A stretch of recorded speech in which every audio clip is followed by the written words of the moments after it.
ici Émilie de chez Fujifilm Canada. Aujourd'hui, je vais vous parler d'un appareil compact, le FinePix série J.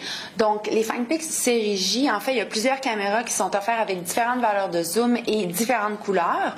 Principalement, on a 3 séries différentes à l'intérieur de la série J. On a le FinePix JV qui offrira des appareils avec une longueur de zoom de 3x, les appareils JX qui seront offerts en zoom optique de 5x et les appareils JZ qui seront offerts en zoom optique 10x. Donc, ce que je vais faire, c'est que je vais prendre le FinePix JZ et je vais en faire un petit peu le tour avec vous, vous montrer de quelle manière l'appareil est bâti, où sont les boutons, comment fonctionne la molette de mode et des choses comme ça. Et ensuite, ce que je vais faire aussi, c'est que je vais vous montrer un peu comment vous retrouver dans les menus. Donc, première chose à vous dire, c'est pas grave si je vous présente l'appareil JZ, c'est un peu la même chose dans les 3 types de catégories JZ, JV et JX. Donc, vous y retrouverez lorsque il sera le temps pour vous d'ouvrir la boîte et de vous familiariser avec votre appareil. Donc, la première chose à remarquer avec le FinePix JZ, il sera offert en plusieurs couleurs. Celui que j'ai ici en noir, donc on a la lentille ici avec le flash. Ensuite, nous avons le témoin AF et nous avons aussi notre logo Fujifilm.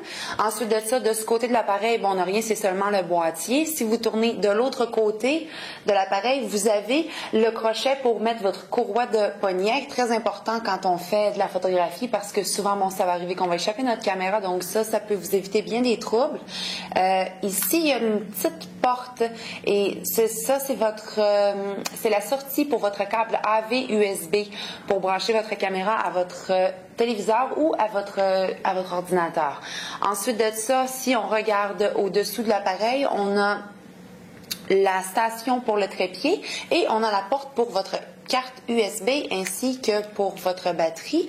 Donc, si on insère la batterie, et voilà, de cette manière, assurez-vous de l'insérer du bon côté. Ensuite de ça, on insère notre carte mémoire, vous refermez l'appareil et vous êtes prêt à prendre des photos. Donc, si on regarde maintenant le dessus de l'appareil, nous avons sur la barre ici métallique, nous avons la mise sous tension de l'appareil ainsi que le zoom ici. Donc, on va mettre l'appareil sous tension et voilà le zoom. Et nous avons ici le zoom téléphoto. Et voilà. Et nous avons le déclencheur quand vous désirez prendre des photos. Donc, le déclencheur, très important, vous appuyez une première fois, pas jusqu'au fond, ce qui va faire que votre appareil va en fait faire la mise au point et ensuite de ça, vous allez appuyer. Et c'est à cet instant que l'appareil va prendre une photo. Donc, ça ici, c'est le JZ300 que j'ai dans les mains. C'est une caméra qui est très facile d'utilisation. Ça a un très bon rapport qualité-prix. C'est une caméra qui est pleine de caractéristiques et de fonctions. Donc, et voilà. Alors ici, je vais vous montrer le derrière de l'appareil. Donc, c'est je vais fermer ici. Donc, l'appareil a un écran ACL de 3 pouces et vous avez ici la molette de mode avec la reconnaissance intelligente de la scène, le mode vidéo. Vous avez ici le bouton de visionnement, donc quand vous désirez visionner vos photos. Ici, votre bouton retour quand vous êtes en train de naviguer à travers les différents menus. Dans le bas, on a le bouton menu avec le bouton du macro. On a ensuite la minuterie. Vous pouvez prendre des photos à distance.